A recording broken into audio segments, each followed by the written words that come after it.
Your grandmother could feed a family of 6 on 1 pound of ground beef and a can of soup.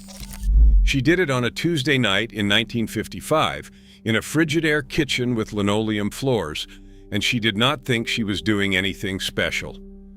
Today, with TikTok recipe videos and meal kit subscriptions, we struggle to feed 2 adults on 3 pounds of beef, and we walk out of the supermarket $40 lighter. We did not get smarter, we got softer. And we lost the recipes that made 1 pound of hamburger feel like a feast. Recipes like number 23, the Bisquick crust pie that magically formed its own bottom layer in the oven and fed 8 kids for under $1. Or number 8, the cabbage roll trick that immigrant grandmothers from Pittsburgh to Cleveland used to turn a 4-cent head of cabbage and a pound of beef into Sunday dinner. Or number 1, the dish so iconic that it ended up in school cafeterias, army mess halls, and the Panama Canal Zone, all because of one Italian widow in Columbus, Ohio. These are 30 forgotten ground beef recipes from the 1950s that no one makes anymore.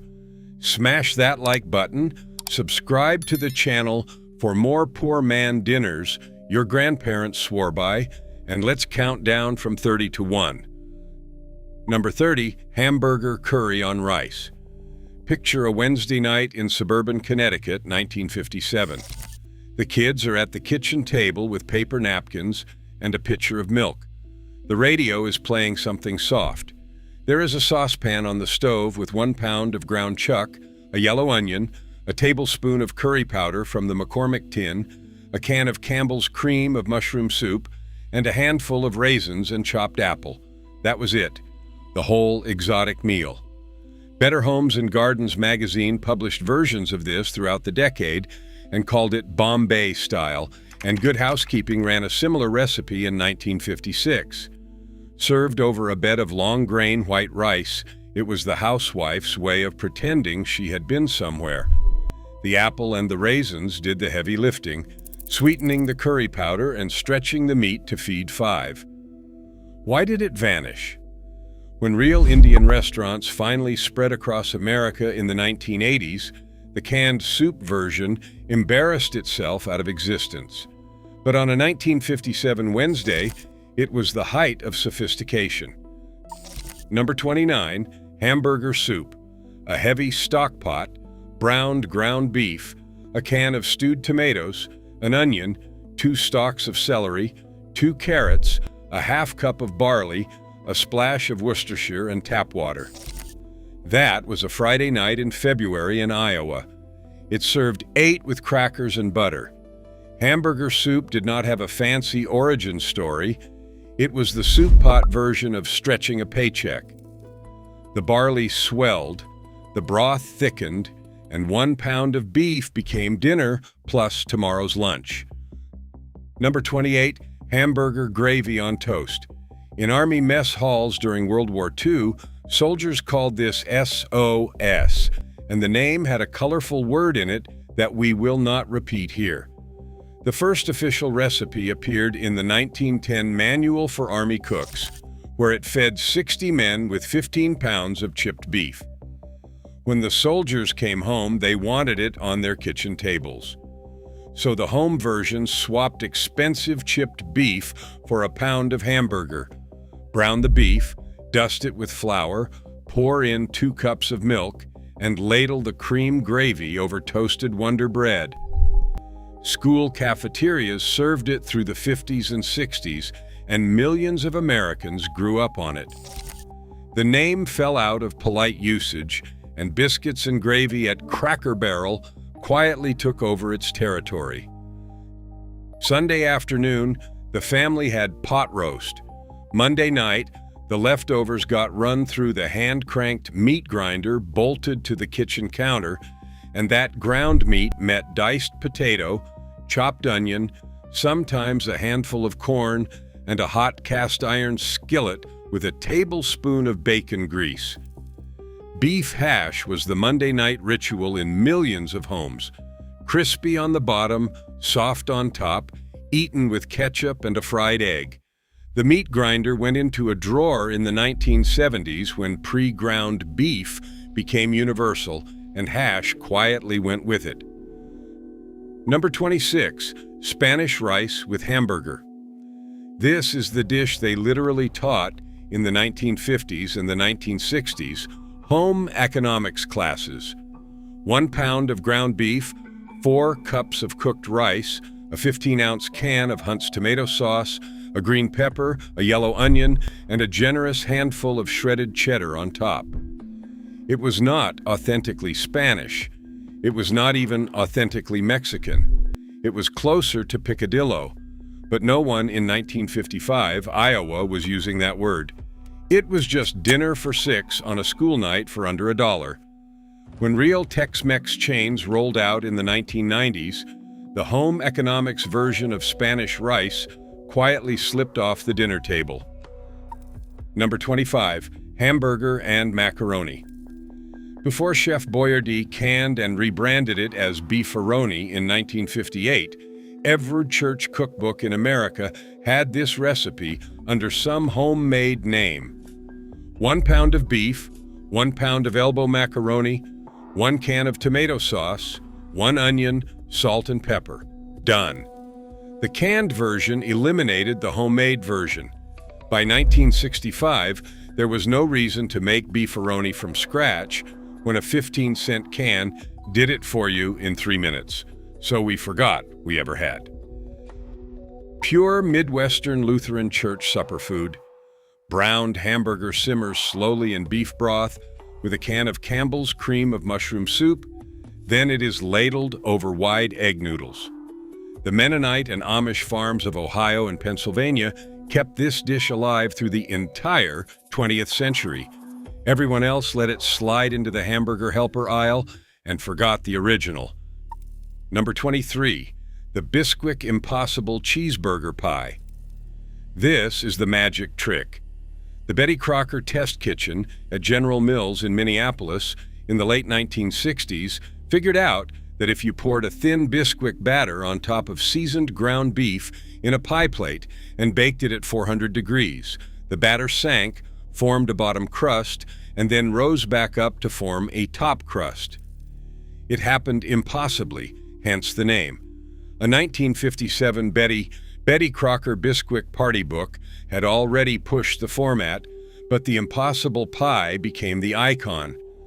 The recipe called for 1 pound of beef, half a cup of chopped onion, 1 cup of shredded cheddar, 3 eggs, 1.5 cups of milk, and 3/4 of a cup of Bisquick. 40 minutes in the oven and you fed 8 people for under $1 in 1968 prices. The recipe lived on the back of the Bisquick box for decades.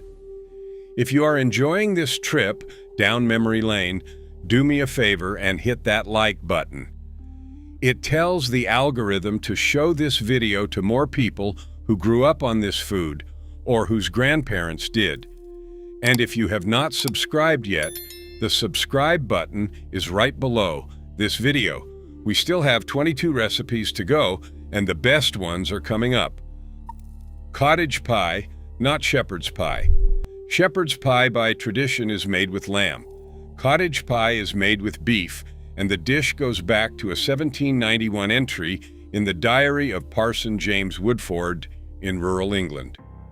The 1950s American version was simple. Ground beef browned with onion and frozen peas, smothered in brown gravy, topped with mashed potato, baked until the peaks of the potato turned golden. The British war brides who had married American GIS brought the recipe with them across the Atlantic, and it landed on suburban tables from Long Island to Los Angeles. Stouffer's frozen version eventually replaced the homemade one in the 1980s.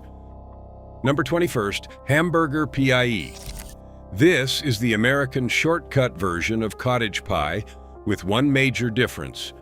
Instead of brown gravy, the 1950s housewife used a can of Campbell's tomato soup. 1 pound of ground beef, 1 onion, 1 can of green beans, and 1 can of tomato soup, topped with a layer of mashed potato. Better Homes and Gardens ran this recipe for 2 decades. By 1985, no one was running it anymore because the brown food aesthetic had aged out of magazine photography. Number 20, Tater Tot Hottish, or Ida Foods, run by the Grigg brothers F. Nephi and Golden in Ontario, Oregon, invented the tater tot in 1953 and started selling it commercially in 1956. By 1958, a reader submitted a recipe to the Minneapolis Star-Tribune that combined 1 pound of ground beef, a can of Campbell's cream of mushroom soup, a bag of frozen green beans, and a layer of frozen tater tots arranged like cobblestones across the top. Bake at 350 degrees for 45 minutes. Pull it out when the tots have turned golden and crisp. That's Minnesota hottish, and to this day, calling it a casserole instead of a hottish will get you a side-eye in St. Paul. Lutheran church basements across the upper Midwest preserved this dish when the rest of the country moved on. There has been a hipster revival since 2010, but for 40 years, from 1975 to 2015, it was a regional secret. Number 19, Hamburger Chow Mein Casserole. This one is wild. In 1955, Chinese hottish was an exotic dinner party dish in Minnesota. 1 pound of ground beef, 2 stalks of celery, 1 chopped onion, 1 can of Campbell's cream of mushroom soup, 1 can of cream of chicken soup, all combined and topped with a can of la choy chow mein noodles for crunch. Real Chinese food displaced it once it arrived. By the 1980s, anyone who had actually eaten lo mein found this casserole embarrassing. But in a 1956 community cookbook from Duluth, it was the recipe ladies copied at the church potluck.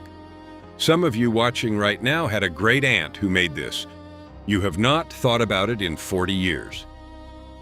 Pillsbury didn't release refrigerated biscuit dough in the iconic pop-open canister until 1965. Before that, the housewife rolled out Bisquick biscuits and laid them on top of seasoned hamburger and gravy in a casserole dish. The casserole baked until the biscuits puffed and browned, and it was served with frozen corn on the side.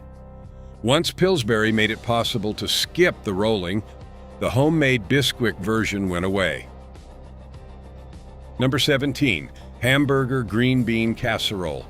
It is the shadow cousin of the green bean casserole that Dorcas Riley invented in the Campbell's Test Kitchen in 1955. The original was a Thanksgiving side, and the hamburger version was a Tuesday night dinner. 1 pound of beef, a can of Campbell's cream of mushroom soup, a can of French-cut green beans, and the unmistakable crown of French's French fried onions on top. The naked green bean casserole survived as a holiday side. The hamburger version got absorbed into Tater Tot Hottish, and it stopped existing on its own. Number 16, Cabbage and Beef Casserole, the Lazy Cabbage Roll. By the late 1950s, women's magazines were running shortcut versions of every traditional recipe. The shortcut for stuffed cabbage rolls was simple. Brown 1 pound of beef, layer it in a casserole dish with 1 cup of uncooked rice, a chopped head of cabbage, and a 28-ounce can of crushed tomatoes. Sprinkle a packet of Lipton Onion Soup mix on top. Bake at 350 degrees Fahrenheit for 90 minutes. Same flavors as the rolls and none of the labor. The dish lives on in the keto and low-carb community today, but the original lazy cabbage roll name went out of fashion with the house coat. Number 15, Hamburger Stroganoff. The real beef stroganoff was named after the Russian Stroganov family and goes back to 1871 Russian cookbooks. Irma Rombauer included it in The Joy of Cooking in 1931. New York Times food editor Craig Claiborne championed the upscale version in 1963. But the 1950s housewife was making the poor man's version. 1 pound of ground beef, an onion, a can of Campbell's cream of mushroom soup, a cup of daisy sour cream, served over a pound of egg noodles. She told her husband it was Russian. He believed her. It fed 6. When Hamburger Helper Stroganoff hit shelves in 1971, the boxed version was almost identical and 40 minutes faster. The cholesterol-fearing 1980s finished the job, and the homemade Hamburger Stroganoff quietly disappeared. Number 14. American Goulash. The dish has more regional names than any other on this list. In New England, they call it American Chop Suey. In Cincinnati, it is chili spaghetti. In upstate New York and Connecticut, some families call it mystery, and they will not tell you why. In Maine and Iowa, it is slumgullion. In the Midwest, it is just goulash, even though it has nothing to do with the Hungarian original. The first documented American goulash recipe ran in 1909. The Pittsburgh Sun-Telegraph standardized it in 1938 as ground beef plus elbow macaroni plus tomato sauce plus onion and green pepper. A Gallup poll in the late 1960s ranked it as one of the top 5 most popular meat dishes in America. Then, in 1971, General Mills launched Hamburger Helper Classic Cheeseburger Macaroni. It was the same dish in a box. The homemade version became invisible within 10 years. In 1922, 2 Macedonian immigrant brothers named Tom and John Kirigieff opened the Empress Chili Parlor in Cincinnati and served their salsa keema-style stew over spaghetti. They added cinnamon, cocoa, and Mediterranean spices to a ground beef base, ladled it over a bed of pasta, and topped it with a mountain of finely shredded cheddar. That is a 3-way. Add onions, you get a 4-way. Add kidney beans on top of that, you get a 5-way.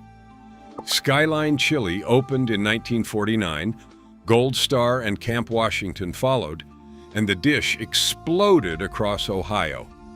By 1955, it was in every Cincinnati home kitchen, and a 1-pound batch of chili could feed 8 people over spaghetti. It never really left Ohio, but outside the state, almost no one under 50 has heard of it. Number 12. Chili Mac. Same Kirigieff brothers, same 1922 Cincinnati origin. Spaghetti gets swapped for elbow macaroni. The chili stays the same. Hormel started selling canned chili in 1937, and by the 1950s, Chili Mac was a 10-minute weeknight meal. Open 2 cans of Hormel, boil a box of macaroni, mix them in a bowl, and sprinkle on Kraft Parmesan from the green can.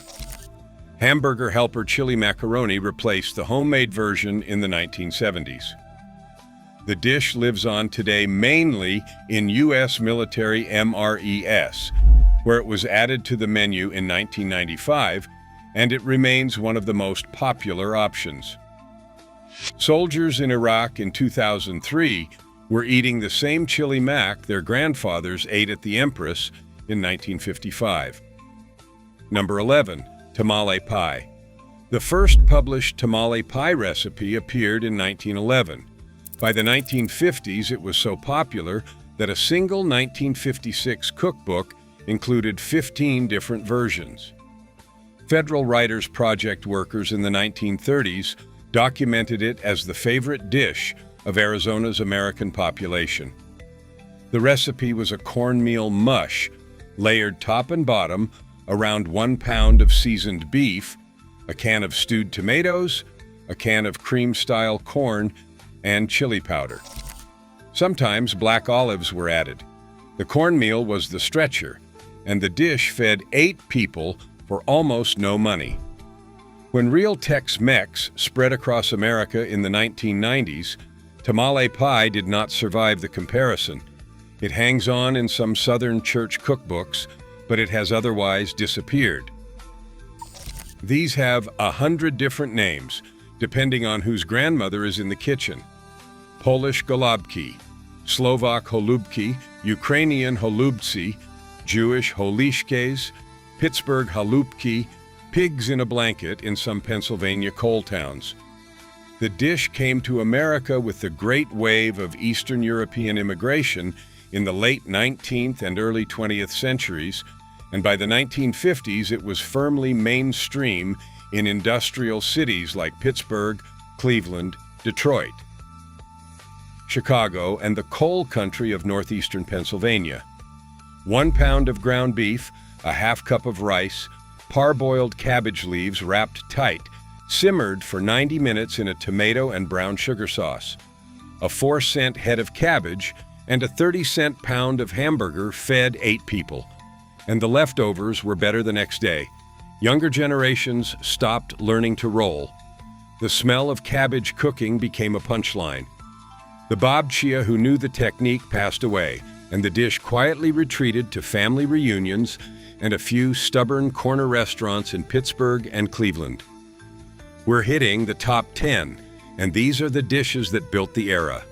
Quick favor, if you're learning something or remembering something here, hit the like button. It genuinely helps the channel. And subscribe for more vanished American comfort foods. Now back to the countdown. Stuffed pepper recipes started showing up in American cookbooks in the 1890s, but the absolute peak of their popularity was the 1950s. 6 green bell peppers, hollowed out and parboiled were stuffed with a mixture of 1 pound of ground beef, 1½ cups of cooked rice, 1 chopped onion, a can of Hunt's tomato sauce, salt and pepper. Bake at 350 degrees Fahrenheit for 45 minutes with a tomato sauce bath at the bottom of the dish. The pepper itself was the serving container. The rice was the stretcher. The dish fed 6 and looked impressive on a Wednesday night. It did not vanish so much as it got too time-consuming for working women. Modern cooks make stuffed pepper soup or unstuffed pepper skillets instead. The original recipe takes 90 minutes from start to finish. The recipe first appeared in print in 1918 in a wartime cookbook called Conservation Recipes, where it was listed simply as rice meatballs. The Porcupine name and the canned tomato soup version exploded in the 1940s and 1950s through Hunt's tomato sauce magazine ads in Life and Look, and through inclusion in the 1950 Betty Crocker picture cookbook. Here is why they are called porcupines. Half a cup of uncooked, long-grain white rice gets mixed directly into 1 pound of ground beef. The meatballs go into a Dutch oven with a can of Campbell's tomato soup and a can of water. They simmer covered for an hour. The uncooked rice grains absorb the liquid and puff outward through the surface of the meatball, sticking out like little white quills. Hence, Porcupine, the dish fed 6. The visual delighted children. And on a 1955 Tuesday, it was a perfect intersection of frugality, whimsy, and brand name marketing. The 1990s low-carb panic killed the rice extender, and the quirky kid food vibe did not survive the gourmet 1980s. Almost no one under 50 has eaten one. This is the saddest and most charming entry on the list. Mid-century housewives, when entertaining a boss or in-laws on a Saturday night, would take 1 pound of ground chuck and form it into thick 4-ounce patties. Each patty was wrapped in 2 strips of bacon, secured with a toothpick, and broiled until the bacon crisped. A red wine pan sauce was spooned over the top. Served on white china with parsley and a baked potato, it was meant to look like a $4 a pound tenderloin from the butcher. Everyone at the table knew what it actually was. Everyone pretended it was filet.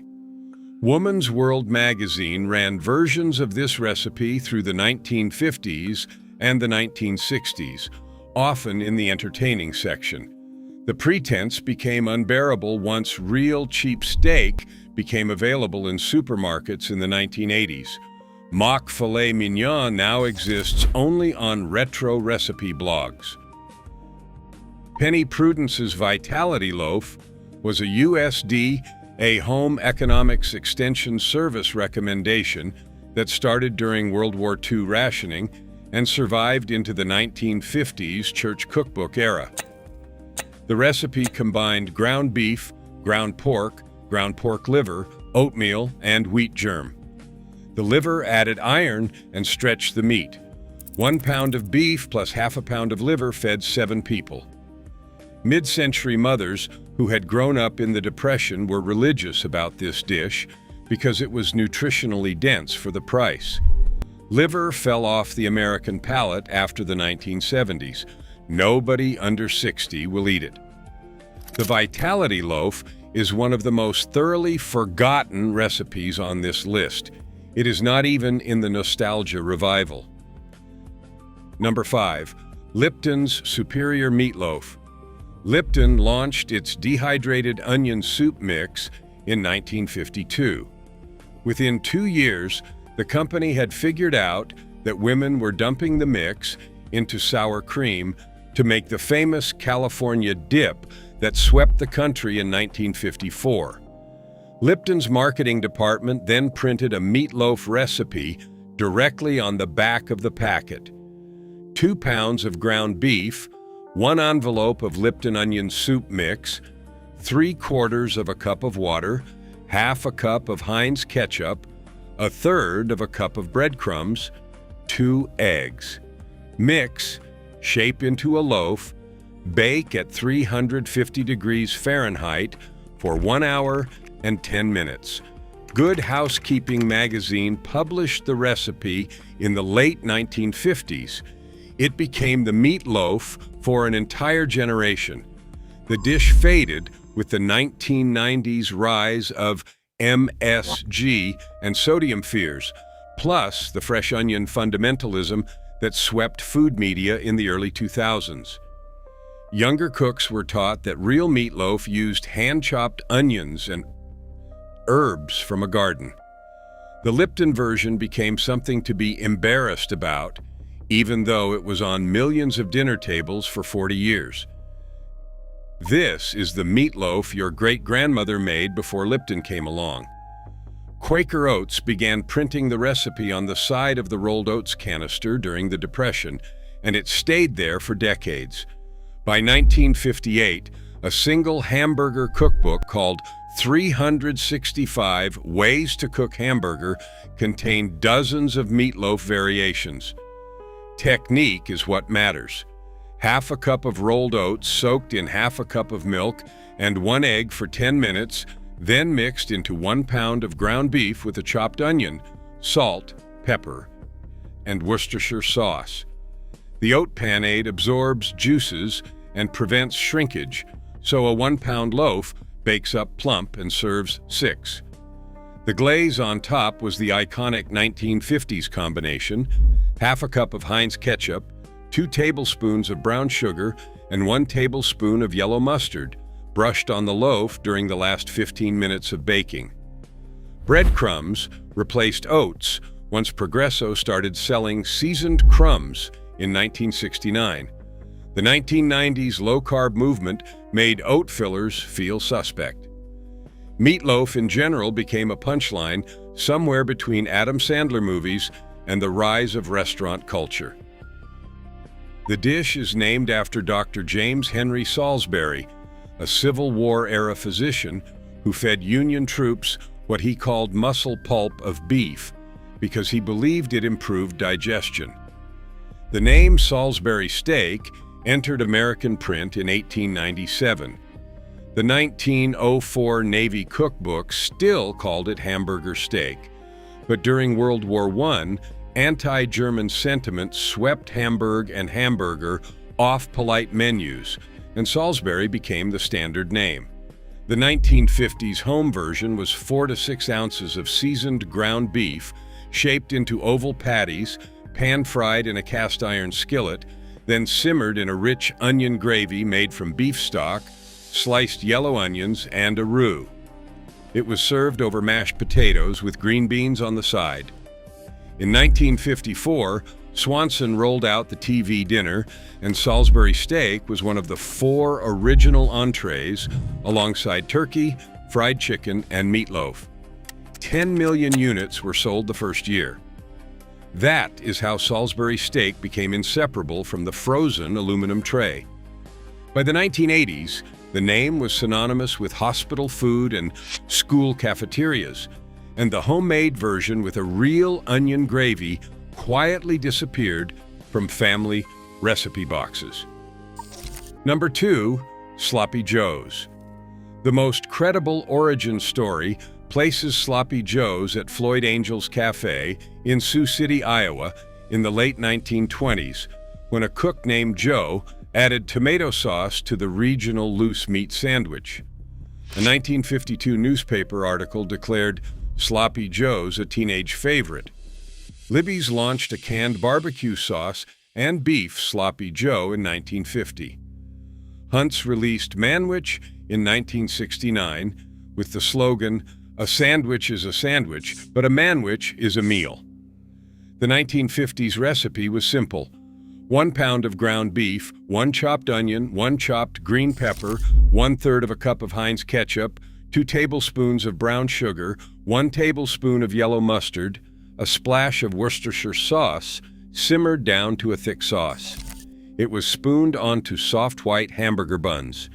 It made 6 servings, and the total cost in $1955 was under 75 cents.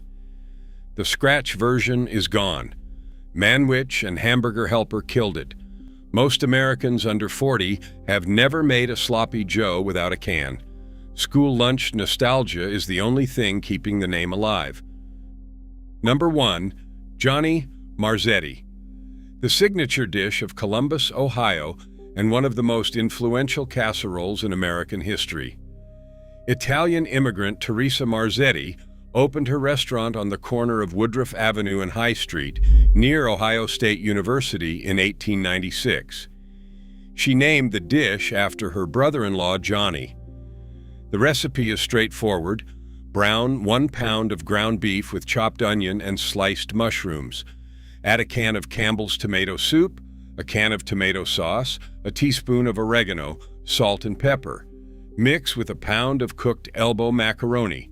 Pour into a 9 by 13 pan. Top with 2 cups of shredded sharp cheddar. Bake at 350 degrees Fahrenheit for 30 minutes, until bubbling. Serves 8. In 1956, the Columbus Dispatch called it everybody's favorite.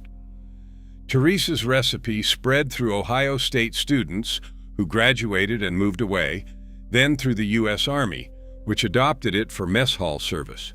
Soldiers stationed in the Panama Canal Zone in the 1950s ate Johnny Marzetti weekly, and Panama Zone reunion cookbooks still included under the spelling Mazzetti with sliced black olives on top. It was the casserole that crossed continents. The dish got rebranded as American Goulash in most parts of the country during the 1970s, which technically made Johnny Marzetti disappear without anyone noticing. Hamburger Helper, cheeseburger, macaroni was its commercial replacement. Teresa Marzetti's restaurant closed years ago, but for a 40-year stretch, from 1930 to 1970, Johnny Marzetti was on more American dinner tables than any other ground beef casserole, and almost no one outside Columbus has heard the name. Some of you watching tonight had a grandmother who made Johnny Marzetti. Some of you can still taste her Porcupine meatballs. Some of you have her Lipton meatloaf recipe written on a yellowed index card in a kitchen drawer, and you have not made it in 20 years. Make it this week. Tell us which one in the comments. And if you got something out of this video, hit the like button, subscribe to the channel for more poor man dinners and vanished American comfort foods, and we will see you in the next one in